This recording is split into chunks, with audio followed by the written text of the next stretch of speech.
But yeah, but John, glad to have you, man. Yeah, man. It's good Welcome to to the be here. studio. Thanks a lot. Thanks for I, having me. last year, you know, I guess the name towards the end of the year, the name John Procope kind of became a household name. I mean, that's kind of, if you really think about it, in Trinidad and Tobago, it became a household name, probably some of the wider Caribbean too.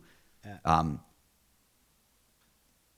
I want to start by asking, what makes somebody jump in the water and swim hundreds of miles or whatever, how much ever miles? I guess you're gonna educate me now, but that that's quite the I guess objective or goal. Yeah. And then you attempted it a few times before. Yeah. Yeah. I mean, dive in now. I don't know if you've dive in, pun Well, intended. I don't know if you're fed up tell the story yet, but no, no, no. I'm just getting started, man. I think it's like you you get into something a little bit, and before you know it, you've waded in to deeper water, and then before you know it, you're floating, and then you're swimming. And it just happened gradually. I was on Store Bay walking my dog one morning, and I was swimming, and a friend of mine took a drone shot and video of me swimming. So I thought to myself, that looks pretty nice. And what I didn't know then was that I was swimming completely wrong. And I had done a little bit of swimming in school, and some competitive swimming and whatnot. I always liked it, but I never took it that seriously. So here I was, doing like freestyle in Store Bay, and you get this drone shot. And I'm thinking, I should do more swimming. And then another morning, I met a guy on Store Bay Beach while walking my dog, and his name is William Carr. And this is the dude that should have been the first person to swim from Tobago to Trinidad. And we started up swimming on Store Bay that morning, and we became really good friends.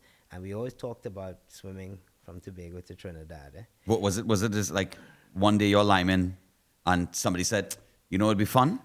No, we went swimming together in Store Bay, and we swam, and after a few laps of Store Bay, we kept going, and we kept going, and I wasn't going to stop before him. I had just met him that morning, and he wasn't going to stop before me, and we just kept going and kept going, and after that swim, we had the conversation, one of these days we should swim to Trinidad. I told him about this legend, which is, and actually, it's historically correct. It's a fact that a slave called Sandy swam from Tobago to Trinidad. We don't actually know that he swam, but he got there. Right. He led a revolution, and they overturned the planters in Tobago when Trinidad had abolished slavery, but in Tobago, slavery was still being practiced. Right. So they had a successful revolt, and then they were overturned because British Royal Navy reinforcements were sent from Grenada. And To quell the fighting.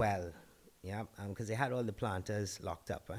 Wow. But So it was a full revolt. It was a full successful revolt. successful revolt. Terrible that I Every don't know my history Well, better. believe you me, I was learning as I was going. And all of the plantations in Tobago, they had taken over every single one. I mean, this guy Sandy was like a Che Guevara. He organized for months and got a coordination between all of the slave leaders in all the plantations. But anyway, when reinforcements came, the revolution was quelled, and Sandy escaped by swimming, or maybe he put together a makeshift raft, Something so, yeah. took some coconut water, or maybe he really did swim. But one thing's for sure, he's got descendants in Tobago and in Toco. Wow. Yeah.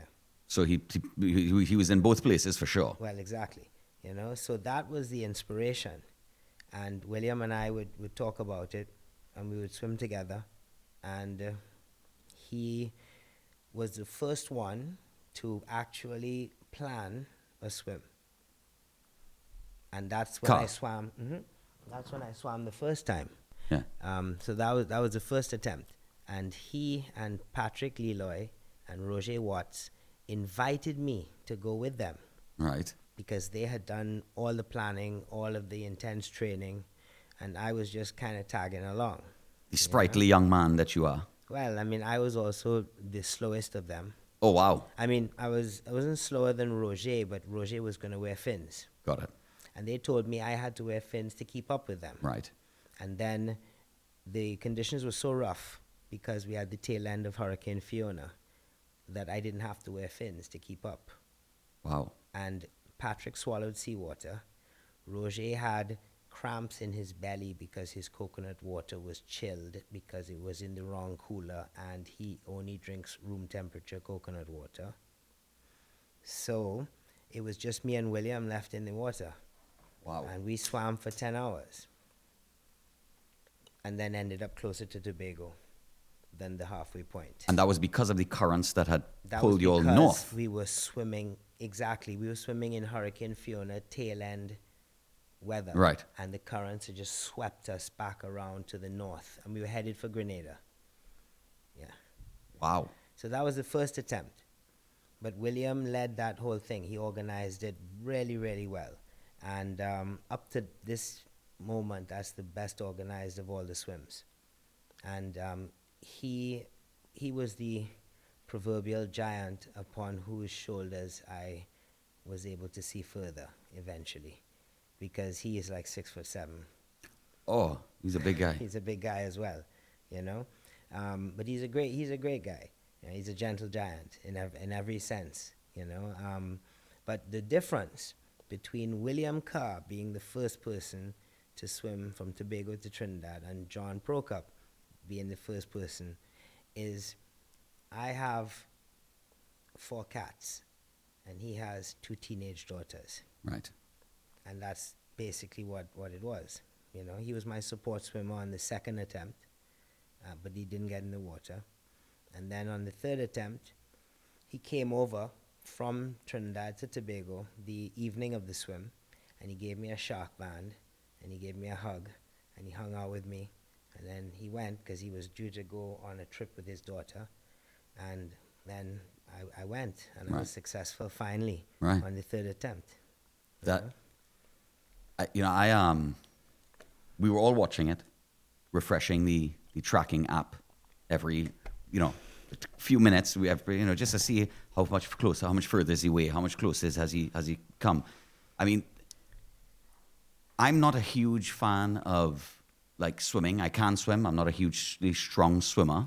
So again, just the thought of swimming that far, I've swam in Turtle Beach in Tobago. Right. And the currents have beat me up to the point where I had a full body workout by the time I got out after a 10-minute swim. Yeah. You swam for 24 hours and change. Right, 24. Yeah, I think I was going to say 25 or 26, but that's. Yeah. I mean, obviously, there's a whole regime. There's a regiment. You have to eat. You have to drink. People don't realize that you lose water. You sweat when even when you're in the water. Mm-hmm. It's an entire endurance exercise, quite frankly. It is, and the preparation is critical, and the nutrition is critical. So I had a break every 45 minutes to drink coconut water, eat a CKA fig, I had a few other beverages for variety, because it's very psychological. Yeah. You want to look forward to your breaks. And then from the mental point of view, you focus on swimming for 45 minutes at a time. Right. So if you can, have a break, have a sip of coconut water, eat a banana, have a spoon of ice cream, right, hear your favorite song, and then go again, it makes it manageable. It's definitely motivating factors with some sort of normalcy amongst the quite frankly, what I would call madness. But well, right. But people also ask me, what do you think about while you're swimming for hours and hours and hours? And everyone's different. Diana Nyad, who swam, from Cuba to Florida, she said that, she was a linguist, so she would count from 1 to 1,000,000, and then she'd do it again in another language, and then again in another language. So it's keeping your body's busy.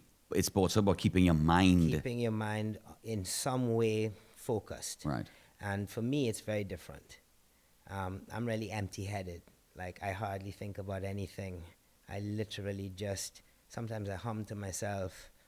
I would love to have a pair of headphones that I could swim with, and then just, go through the whole Zeppelin catalog, Oh yeah. listen to the whole Wu-Tang Clan, discography, just like and have my good, the bad, and the ugly, Yeah. every now and again. But until I get headphones like that, I can just think about the songs while I swim, and that's mostly what I do. But my thoughts range, and as fast as I think of something, it disappears into nothingness, and you just keep going. It's a real rhythm. And because for you? Did you? I mean, you hear some athletes talking about it. It is not the classic endurance challenge. It's a mistake to really describe it that way.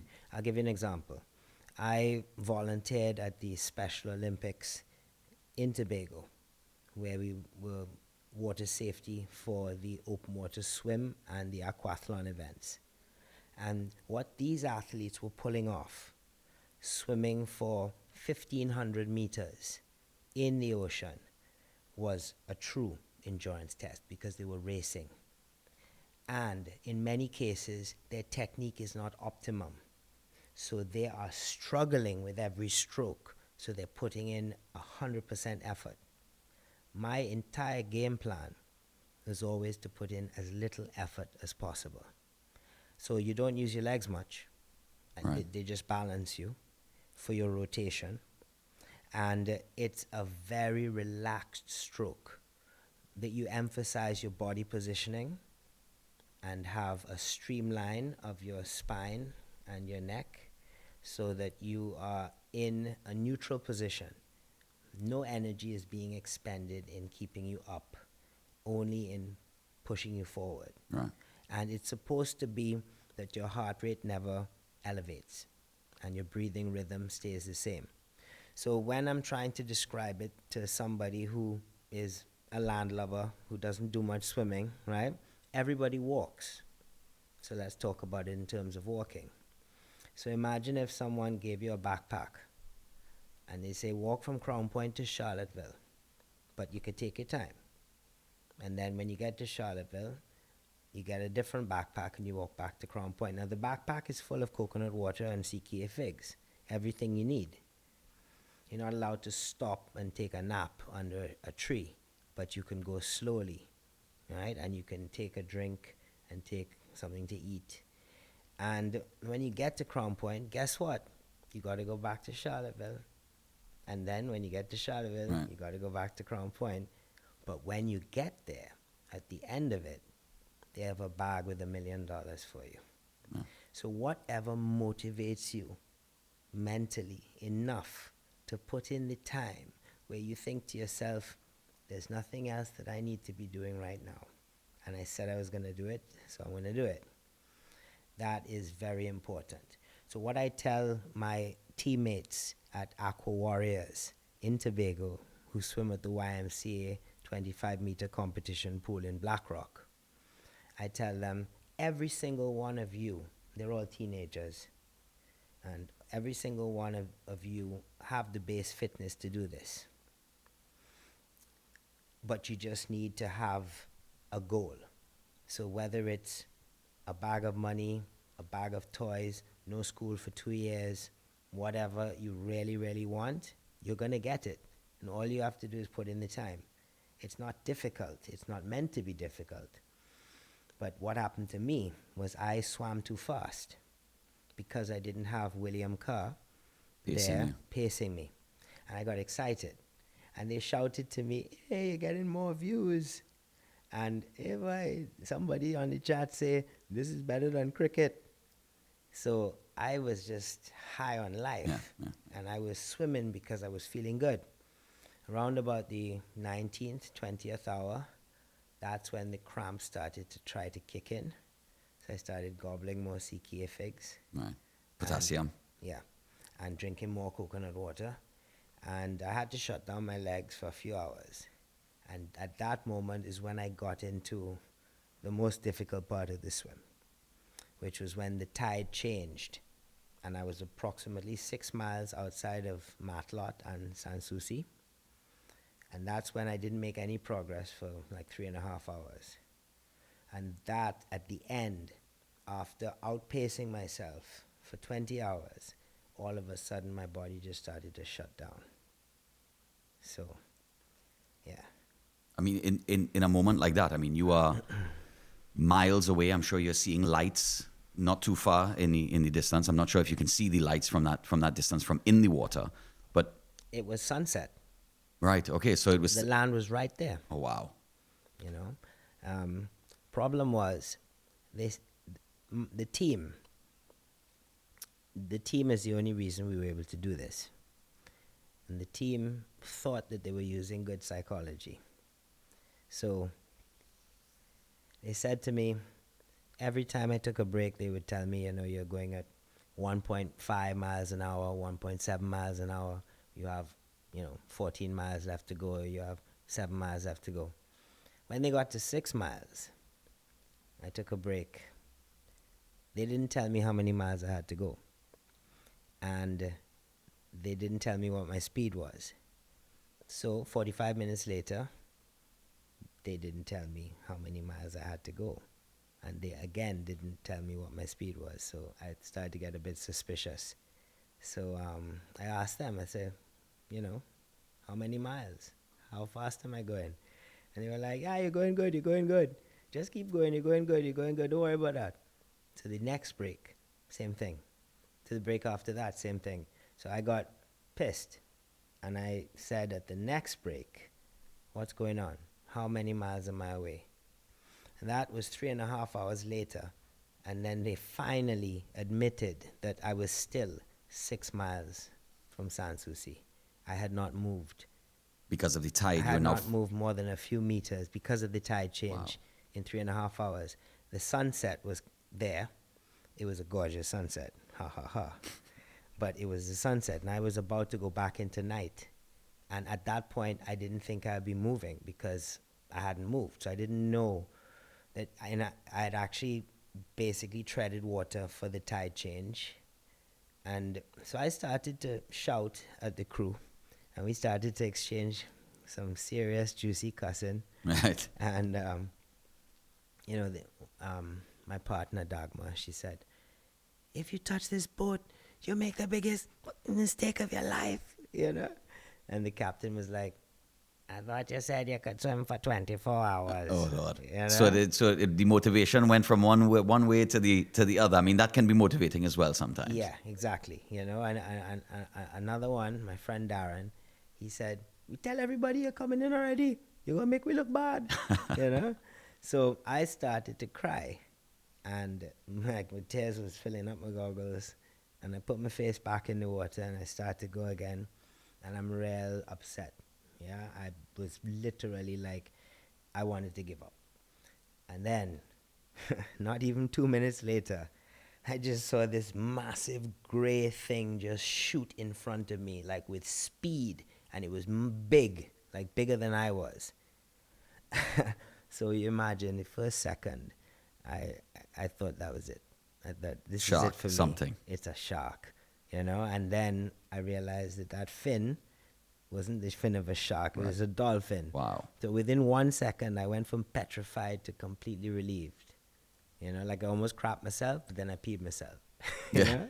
So it's like, because, dolphins swim, in between Trinidad and Tobago often. People see them very often.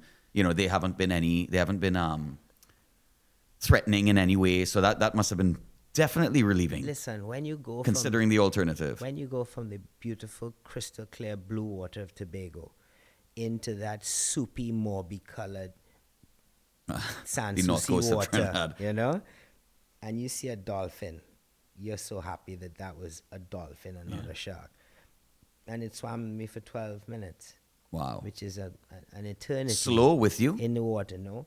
It would cross in front of me. And it would slow down, make eye contact with me, and then keep going. And then circle around. And then, of course, Darren had to bust my bubble and say, but she not swimming with you. She going for the bow. There's right the bow. You in the way. Nah, they're very intelligent Incredibly. animals, and so And they were definitely intuitive. observing you. There's no way they weren't observing you. And there's enough, of course. I mean, it was making eye contact with me. Wow. Every time it passed, it slowed down, acknowledged my presence, What looked is at man me doing here, boy? curiously, and kept going, right? And the thing is, I think everyone has this, different thing about dolphins, but one of the most popular impressions, especially from seagoing people, is that dolphins very often come close to you in the water when there is a shark around, because they understand that we're mammals like them, and that a fish like a shark can pose Threat. a threat to us, And of course, a shark doesn't pose a threat to them. No, You they will annihilate a shark. They will annihilate a shark. So there's that. I wore the shark band during the night, but I took it off during the day because I was feeling great, and the water was blue and everything, and I didn't put it back on when I'd gotten into Sans Souci murky water, and then the dolphin came. So I was happy the dolphin was there. And that gave me my second win, if you would, And that was really what made the difference for me to keep on going and not like, And then it got dark. And then the last 3 hours of this swim, I wouldn't wish on my worst enemy. Like, once it got dark and I'm swimming into Sans Souci, it got all sketchy. Like, we had to separate. The lead boat went ahead and went to see where we're going to stop, where we're going to land, and see if there's any things in the way, like anchor ropes or anything that could snag me. And then the second boat stayed with me.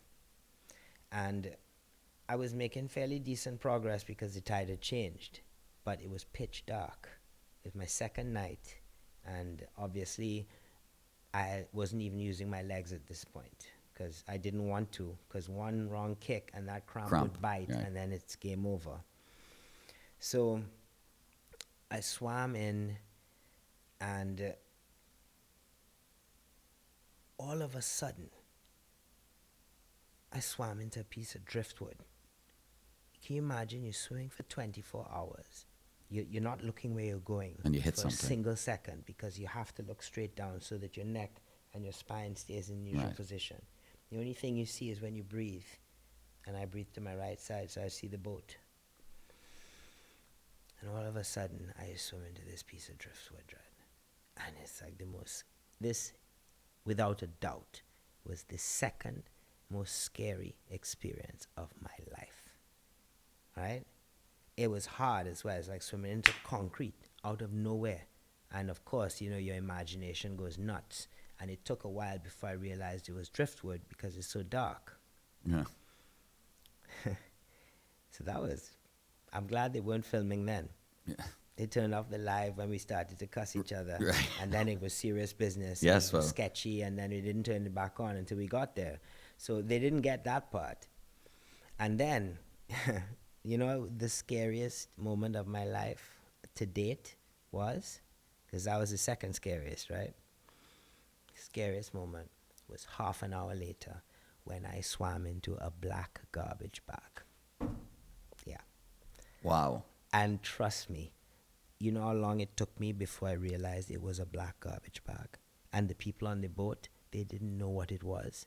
So I was looking at them, and they were panicking. They were hoping for you were hoping for confirmation from them, and they wanted confirmation from you. I didn't know what had got me, what I had swum into, what it was. They didn't know what it was. And a wet plastic bag will kind of wrap up on your arms or legs or wherever it is on you. And start to so that freaked me out because, again, my imagination just took off. So I started to bawl, scream, the top of my lungs. I don't think I could even recreate it right now. Wow. Yeah. Because, your mind is already so beaten up. Yes. If this happened to me in the first night, we left around 9:30 from Scarborough. Right. And the beginning was sketchy too, because I couldn't use my submarine line that I use for my long swims, that I used on my second attempt, because we were swimming so long in the night. And the line has glow sticks on it, and it's submarine. So it goes to the boat, to a float, from the float to a sinker, and then it trails along underneath you. Right. about 6 feet depth, and you can see the line because of the glow sticks. And the glow sticks are mounted closer together when they're closer to the boat. Right. Progressively further apart as it gets to the back of the line. So you know how you need to pace yourself, and the boat goes at the pace that you swim at, and you just keep up with the line. You know you're going too fast if the glow sticks become close together because you're getting close to the boat. Right. And you know you're going too slow if the glow sticks are too far apart because now you're back at the end of the line.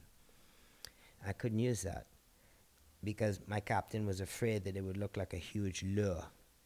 So I was actually going to ask you that. We're crossing the shallows to get from Tobago to Trinidad, which is why the Galleon's Passage is such an impassable body of water any other time of the year apart from usually 2 to 4 days. And so the currents are really, really, really strong, and the shallows is a submarine plateau that is, or several submarine plateaus that are just in the middle of fairly deep water, which is still not that deep, which is why the current is so strong when it squeezes between the two islands and then also comes from the deep Atlantic, and all of a sudden it's a shallow gorge, basically. And so it has to move faster to be able to pass. Faster, Right. So, you know, my captain, he didn't want us to be swimming over the shallows, which is a feeding station, which is where all of these large predatory pelagics feed in the night. If you want to go and catch a massive tiger shark in Tobago, you go to the shallows and you hook up on the weather bite. There are some huge monsters out there. I prefer redfish. Yeah. Me, And I amberjack. prefer lionfish and lobster. I have not had lionfish yet, you know. You're going to have lionfish. I'm going to hook you up. Okay, nice. But so I wasn't allowed to use the line because it looked too much like a lure. Right. And he knew that they wouldn't come for me. The marlin might see the line and start coming to see what it is, and a tiger shark might hit it. Right. And then with all that action, they would pull me out of the water. Of course. And then the swim would be done. Even if I'm ready to go back in, I still touch the boat. So you went pitch black. So that was the plan, to go totally pitch black. But leaving from Scarborough, right, I didn't have the line, so I was swimming in between the two boats. And, you know, if William Carr had been along and he'd been planning the whole thing, this would have never happened. But I realized about 10 minutes into the swim that all I was breathing was carbon monoxide. From the two boats. Because the second boat was a 2-stroke and the lead boat was a 4-stroke. So I had the 2-stroke belching and all I was getting was smoke. So I knew that couldn't carry on, right? So I told the small boat, I said, go as far as you can. While still maintaining the formation. While still maintaining the formation. Then I started bumping into the lead boat. And I couldn't see it because there's no lights this time, right? And I'm not behind the boat following my line. I'm right next to the boat. And the captain can't even see me because of the size of the boat. So that wasn't working. Kept bumping into the boat. So I asked the small boat to shine a light on the hull of the big boat. So you could so have that I could see the boat. You know where you're oriented. Right, but then it shone against the hull of the big boat, and it then directed the beam down into the water.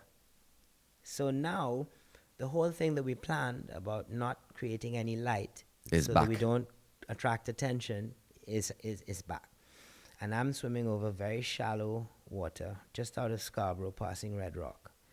And the formations of the ground, the topography, is just unbelievable. Trenches, canyons, big boulders. And I'm looking at all of this stuff. And I can't get my rhythm. And I'm thinking to myself, I'm going to see something big swim across. And I'm just going to have that in the back of my mind for the whole swim. So I said, turn off the light. Turn off the light. Because little fish had started to hit me as well. Thinking you're like some sort of raft or buoy or... Yeah, to hide. And then you know what happens then. Well, they're the bigger After fish. an hour, little other fish come. And then after a couple hours, some medium-sized fish come. And then after a few more hours, some bigger fish come. And then after enough time, when you're swimming all night long, something big is going to realize that something's going on there, you know? So I I told him, turn off the light. I asked them to take apart the line with the glow sticks and just hang 4 glow sticks from the front of the boat, 4 glow sticks at midship, and 4 glow sticks aft, so that I could see the hull and it wasn't going to light up the water, and it was just a dull glow that I could see when I. And at a glance, you could see 1, 2, 3, and you know where you are. I know where I am exactly. Fantastic. So after we hooked that up, everything went smooth. I got in my rhythm. When I'm looking down, I'm not just seeing black. There's nothing to distract me. Right. So I'm just in my zone. I'm thinking about technique, because on a swim as long as this, technique is everything. So you got the neutral buoyancy position, your body position, and then you're pulling with your arms like an oar.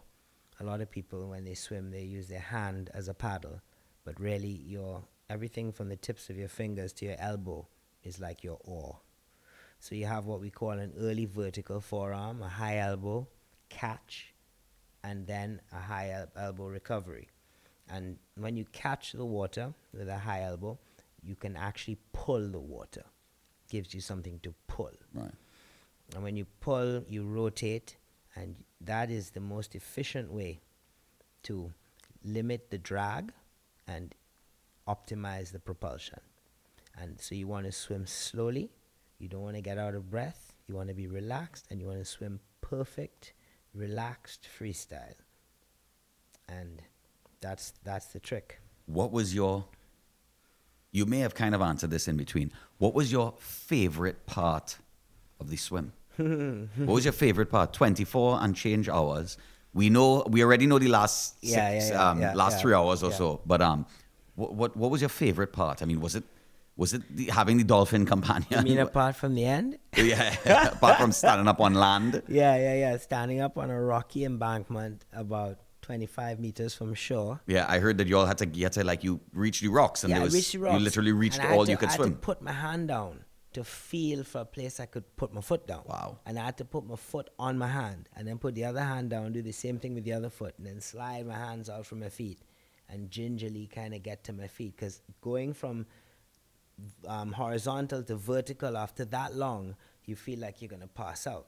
Right. So I stood up really slowly, and then I was in knee-deep water. Right. And that was when it finished, but no fanfare, nobody at the beach, no crowds, no pictures, no nothing. Were you just off from the beach?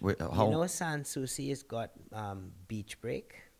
I don't know it super well, but I know that there's beach and then rocks and then right. beach and then rocks. Beach break is where I should have come in. Bully, the surfer, he was waiting for me. He had his lights, and he saw the boat and everything, but he saw us go over to the side of the bay, which is the left side of the bay if you're coming in from the sea. And that's a rocky embankment.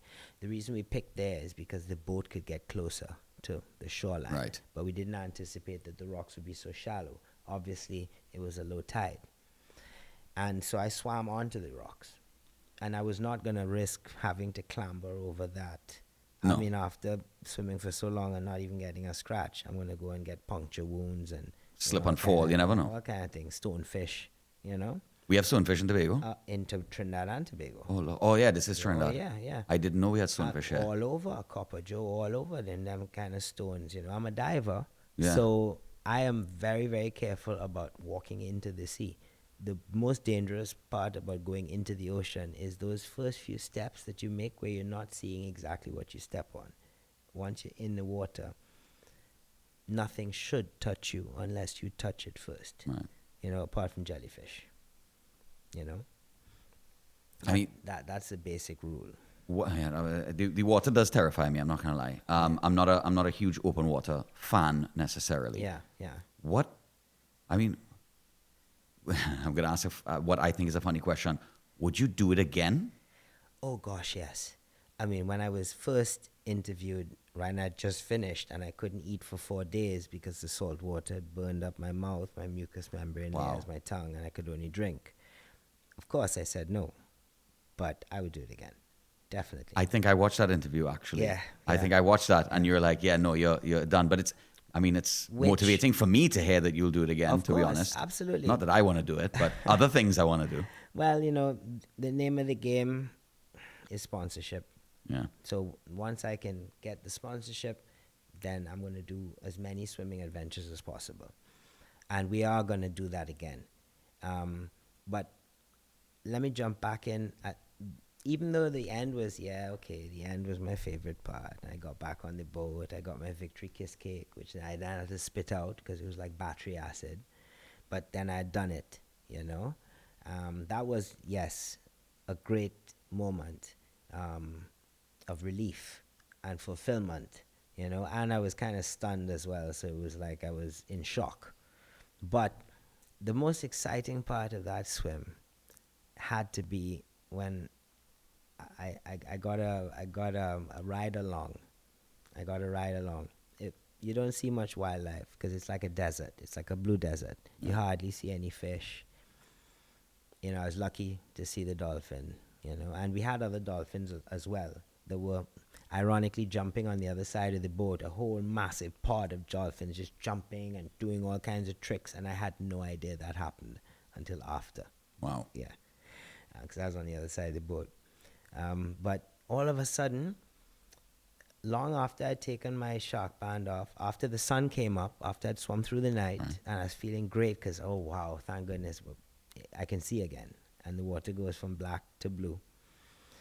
And so I'm really rocking and rolling. I'm having a good time. And then all of a sudden, this pilot fish swims out of nowhere and decides coming along for the ride. So after like 3 hours of this pilot fish sticking with me, it was 3 hours? 3 hours, he stuck with me and annoyed me and just did all kinds of horrible things. He tried to suck onto my nipples. He tried to go for my crotch. Because you're not moving super fast. You're literally you're going through the water at a slow pace. Yeah. And so he was just harassing you. He just wanted to come along for the ride. I was his shark. I was his pelagic. Right. So he could just, I found somebody to, I'll take his parasites. Wow. I was like, no, that's not a parasite. Okay? I promise you, it's not a parasite. It's a Speedo. But so I got like it was a cool experience at first, and then when I realized it was trying to go for my nipples, I got really really pissed off. Yeah, yeah. On top of it being a distraction, it's touching you like, and come on, and then like I don't want no hickey on my So at the next break, I told the captain, I said, throw the shark band back in. So I caught the shark band, and I waited for him to come back. And then I pushed the shark band as he was swimming towards me. You should have seen the speed that he left. that this pilot fish just went, bah! And I saw him. He swam all the way to underneath the lead boat, and he stayed there. He left me alone for the rest of the swim. So I know the shark band works. Well, I was now going to say, at least you know that is something that you should have on you for the whole. In retrospect, next time I think I'll just keep it on me. Well, then now I want to ask. You said you'll do Tobago to Trinidad again, or vice versa, whatever makes the most sense. But what other landmass to landmass swims are there that are famous besides the English Channel? I know that's a famous one. We can't rush into the Tobago to Trinidad again, because it's all about the timing. You have to get it right. Seasons and everything. Michael Phelps, George Bovell, and Dylan Carter could not swim across the Galleon's Passage in relay 360 days of the year. Oh, it is that bad. It has to be the right day. It has to be that the current is slack enough for long enough. Right. Otherwise, there is no chance. But on the right day, every single member of the Aqua Warriors swim team in Black Rock, Tobago could swim it, as long as they have the patience and the motivation to do the time. You see? So it's one of these things. How long was the swim supposed to take you? I thought it would take about, with those conditions, I thought it was good conditions. You had ideal conditions. It was the best, right? It was supposed to take, I said 15 to 20 hours, so it took 4 hours longer. Right. But it was the tide change when I was coming into San Souci that held me back for 3.5 hours, Right. I wasn't anticipating that, but I should have. Did you know that you had crossed your expected time, or they didn't tell you that? Your crew? No. We weren't concerned about that. Right, We were because just time, it's concerned not a about timed event, so it doesn't getting matter. in, exactly. So I anticipated that it would be somewhere between 15 and 20 hours, but yeah, it took a lot longer. And the thing is, like, we had like 4 weather windows, so we had the 4 days. We started tracking the current speeds on the Windy app Right. since January, and testing all parts of the Galleon's Passage to see how accurate the readings were. So we knew You could trust the Windy app. trust the Windy app. And then when the first window came, it was in the beginning of the summer, and we didn't have the money. Good thing I did a GoFundMe. Right. A friend of mine suggested it because a lot of big corporate entities said, yeah, we'll sponsor you, but they didn't put it in writing. And in the end, they didn't put their money where their mouth was. Right. It was because of the GoFundMe and friends and relatives, I think we need to let Kiss know he loves Kiss cakes. Yeah, quite right. Right. We could do a celebratory Kiss cake shot. Absolutely. And coconut water forever. Oh, absolutely. CKA figs. But eating any water. It's just a CKA fig. I guess that's easy. Size. Easy. Like Patrick Leroy, he got sick on the first attempt because he was eating peanut butter balls. And it's too... No. And he ended up swallowing seawater, That's what had happened. Yeah, but a little CKA fig, and the rest is liquid. So I had coconut water, I had Ensure, because I love milk.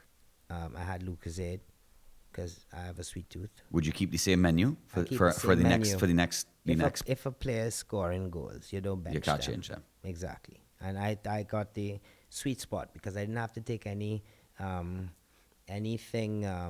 synthetic. I didn't take any No protein bars or anything A lot like of people that. suggested gel tabs and protein bars and The all kind of Gatorade G things. Fuel kind of there's like a gel, energy gel. Exactly, and people recommended supplements, and I didn't use supplements for training. I didn't use supplements for the swim. Coconut water and CKA figs, essentially. Right. You That was 90% of what you ate. pretty much. That's Yeah. And I would eat like 1 CKA fig every break, and then when the cramps started to set in, I started wolfing them down. I had like 2 or 3 each break, and it helped. right. Yeah. Yeah, because you're going to need it. You need to fuel your body. Absolutely. I mean, because the constant movement, even though you're not, You need to fuel your body. even though It's your heart rate very isn't important. skyrocketing, Yeah, you're even still though you're using your body still- plus the sun Yes. and all of those That's different a things. huge factor, and I'm lucky because I take the sun quite well. So I didn't have to use a ton of sunblock. But William, on the other hand, he's light-skinned, and he looked like he was in a Juve band The white paint. that first time. Right. He was like the leader of the Juve band. He was completely whited out, with sunblock.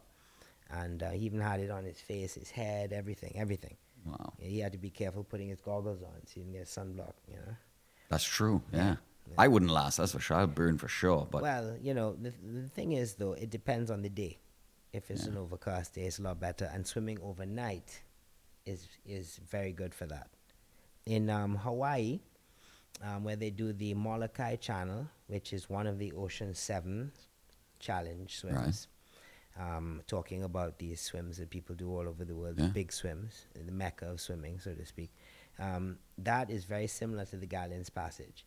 And a lot of people go down in the season, the right time of year weather-wise, and they attempt it. And it's quite popular. And since it is one of the Ocean 7 challenge, in order to do the 7 challenges, you've got to do the Molokai Channel, which is usually swum overnight because it's a lot more forgiving with regards to the sun. Yeah. and it's in terms of distance, it's a similar very distance. similar. How far is it from Tobago to Trinidad? It's 23 miles. Your swim. My swim was longer because Well, no, that's as the crow flies. Correct. So and I did a you lot were of right. zigzagging. Right. But it is correcting, 23 miles in between. basically, give or take. And that was And your that's start point to your end point. That is the narrowest Right. section. Sans Souci, Matlot. basically. Yeah, a straight trajectory from Scarborough to Toco. Were you wearing any sort of tracker? Oh, listen, this is an interesting point. I'm glad you brought that up. So I had a watch and I had a GPS tracker unit. Right. My friend Jason Rojas, who had come down to attempt the swim with Marcus Mathala, they ended up recommending the Garmin tracker for me. So they weren't successful, but that's because they came and did it on a specific date. They would have had to stay in country Right. and wait for the right moment, and they didn't have that time, you know. But they did a very valiant attempt nonetheless, and I learned a lot from them because they were very well prepared.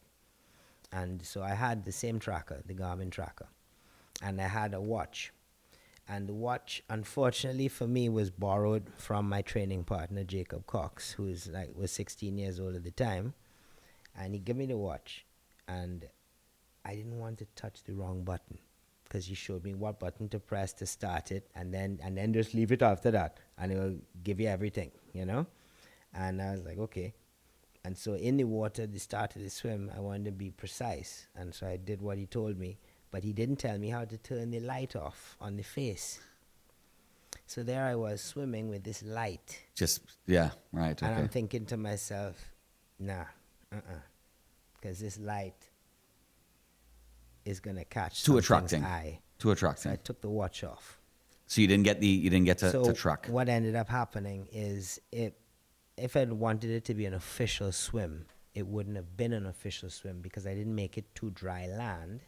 I made it onto a rock embankment, knee deep water. deep in water, and also I didn't have accurate tracking because the Garmin tracker stayed on the lead boat. Right. And then when the lead boat left me to go to shore, I then swam with the second boat, and the Garmin tracker was on the lead boat. So it was a little off, and that wouldn't count it as an official swim. When I was in the 3.5 hour bit where the tide was changing about 6 miles off of Sans Souci, that was when on the Garmin you can see a lot of zigzagging, Right. and then all of a sudden you see one straight line to shore, and that was when the tracker, which was on the big boat, Went ahead of you. ahead of me to shore. Right. You know, so there are some people who would like to see that I have an accurate tracking signature, so that it's plausible and provable. And there are people who would like to see me crawl up on a beach Right. to fanfare. So I don't think we should disappoint people. I think we should try it again. But we would like to issue a global challenge to all of those big swimmers who Yeah. swum the Ocean 7 Come and to do it. come down here and see if they can make it an 8. I like that idea.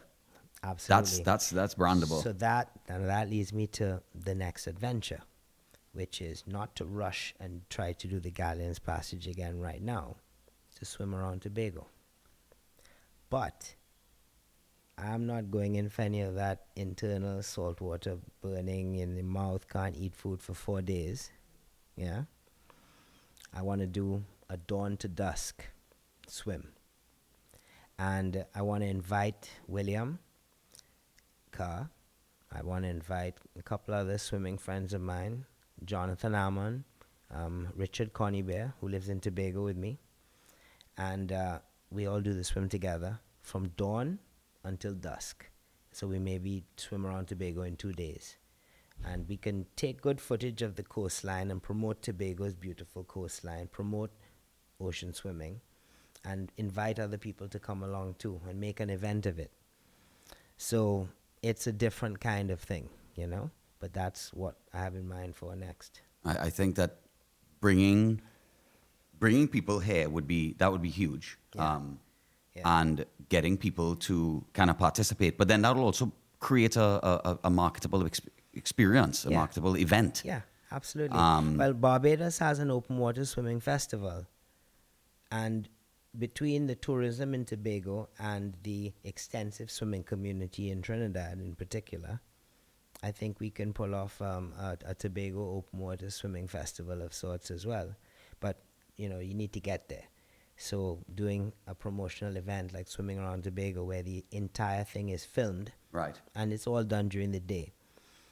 I think that's a and good. gives people, I guess, something to recognize and, Yeah. and hold on to, and then therefore you can kind of push this as a bigger event with bunch of Yeah, swimmers. yeah, and I mean, let's not forget my personal campaigns. Why I did the swim in the first place.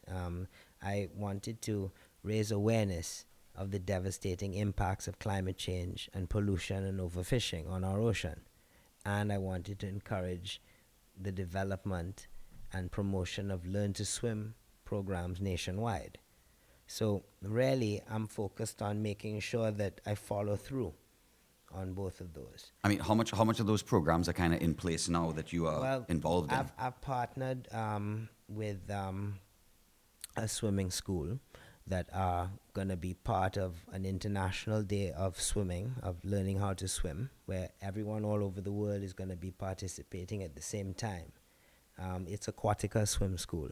Very cool. And they have now partnered with the THA in Tobago and have had conversations with Sonny Craig and Farley Right. Augustine. Yeah. And Farley Augustine has pledged to make swimming part of the school curriculum in Tobago at the primary and secondary school level. That would be excellent. Yes. Let's start producing some more athletes as well. I mean, on top of the safety aspect of living on an island and yes, but being in also, front of the water. if children have access to swimming, then it's a huge part of keeping them focused and enjoying things that are wholesome and healthy. And it's a life skill. Yeah. So you can't lose, you know? Yeah. I think it's like it compounds, things like football and rugby and those sorts of things, hockey, field hockey and stuff. I think that swimming, we live on an island. I mean, Yeah, absolutely. It adds variety to, what children can do. Yeah. And it's practical. And it also allows people to develop a relationship with the marine environment, Yeah. which is very important if you want people to want to protect and conserve That's a good the point. marine environment. That's even better point, yes. Now, I represent the Tobago Lionfish Eradication Project. So as a scuba diver in Tobago, as a PADI dive instructor, I am also doing what I can to control the population of lionfish, which are invasive alien predators.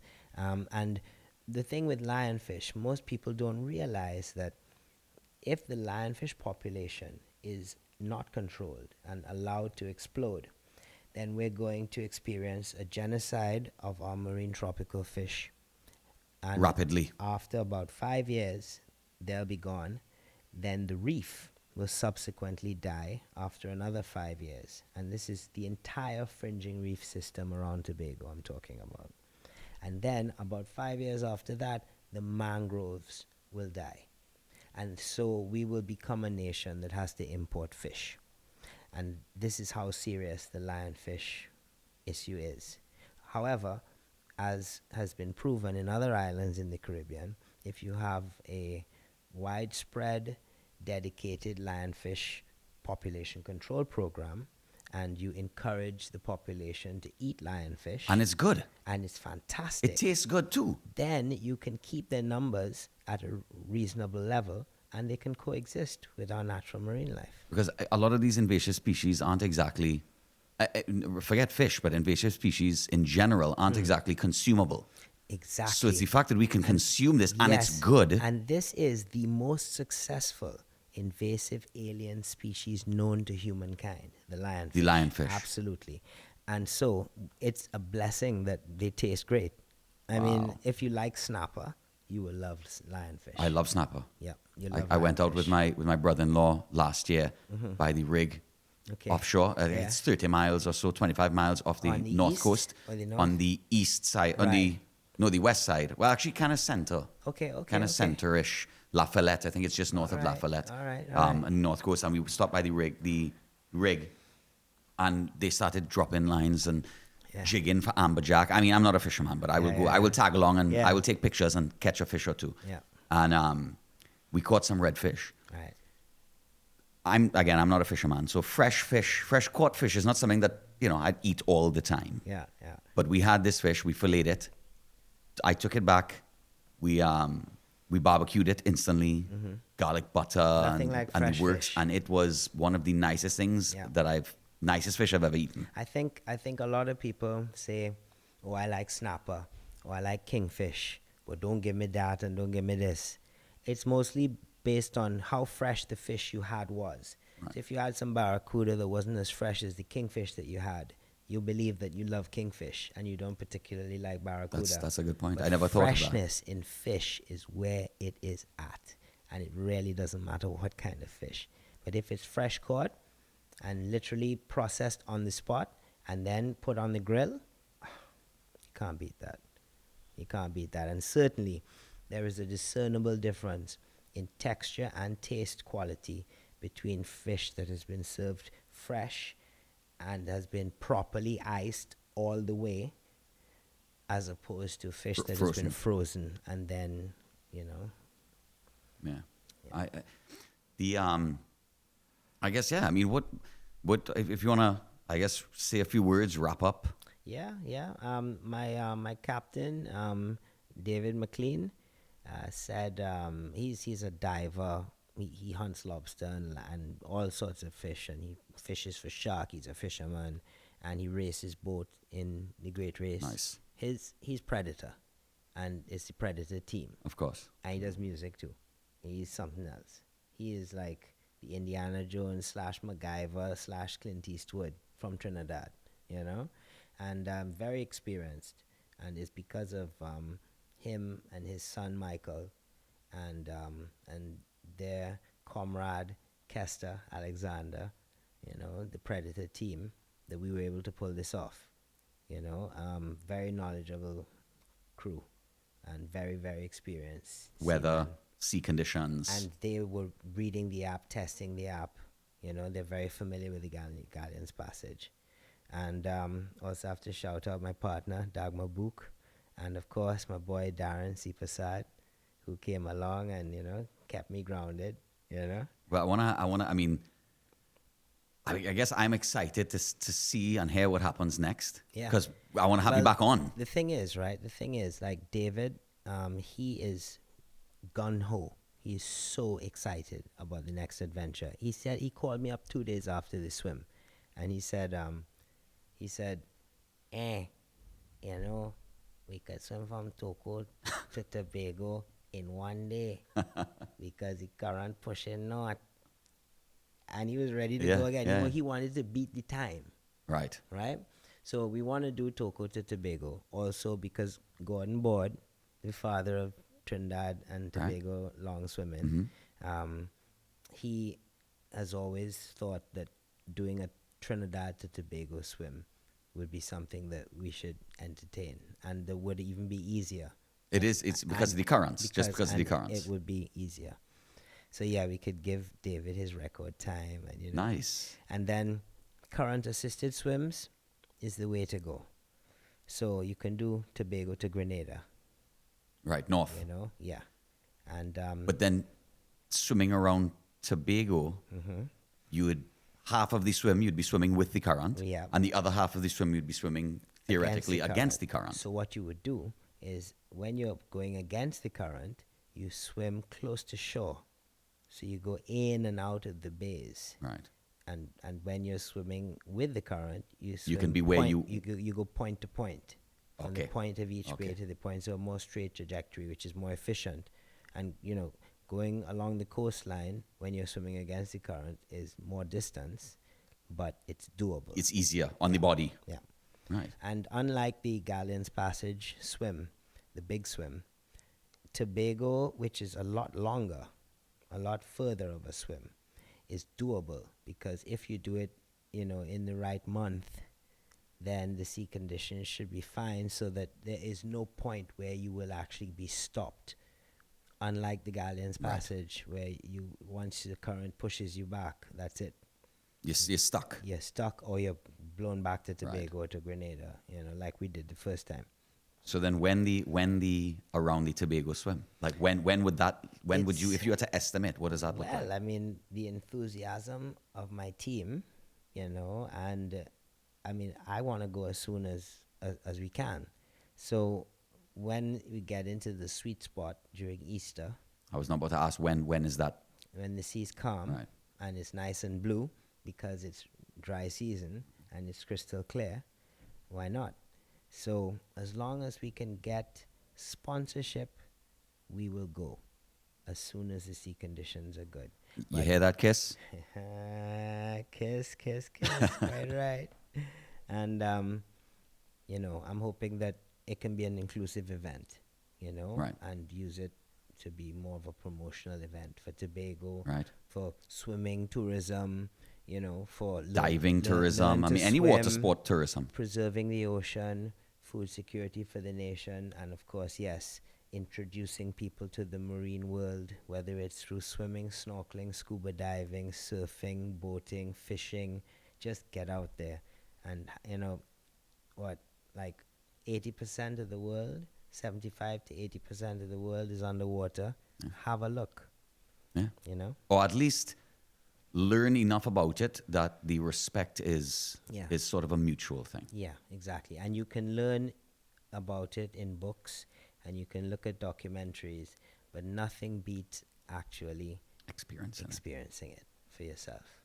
So that's where we're at. John, thank you. Absolutely, man. Well, we look Thank forward to you. hearing more, because I'm telling you, when I hear about that swim is being planned, that around Tobago, we'll make sure and have you. We'll schedule it for right after that. But thank you so much for coming on. Man, thank you for having me. It's Take been care, real. man. Later. Cheers.